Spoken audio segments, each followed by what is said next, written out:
alkalinized yung product, nagmamatch po yung pH level ng pong product natin sa pH level ng katawan natin. Kasi ang katawan po natin slightly alkalinic.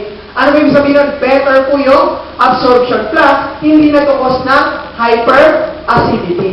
Di ba? So ngayon po, paano nagkaroon ng 22,000 phytonutrients at antioxidants? Yung product po namin. First, ano po ba yung laman na?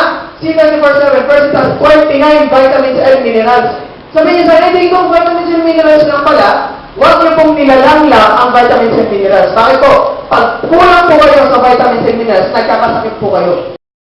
Example po sa babae. Pag ang isang babae po kulang sa vitamins and minerals, bumababa po yung hormone niya na dominant sa katawan niya. Ano po yun? Estrogen. Ang estrogen po, pag bumababa yan, hinihila yung isang mineral, kung tawagin po natin is calcium. Pag ang calcium po sa katawan ng babae mababa, ano po nangyayari? Ang itsura po ba yan? Kuwit, kuba? Kuba. Ang tawag po ng osteoporosis. Maliban po sa nakukuba na, nagiging brittle pa yung bones. Ano nangyayari? Mapanggalan ng konti, balik na. Mapanggalan ng konti, nag-bruise na.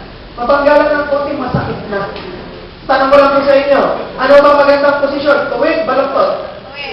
Tuwid. Bakit? Ang hirap, ang daming bagay hindi mo pwedeng gawin pag ikaw baloktot.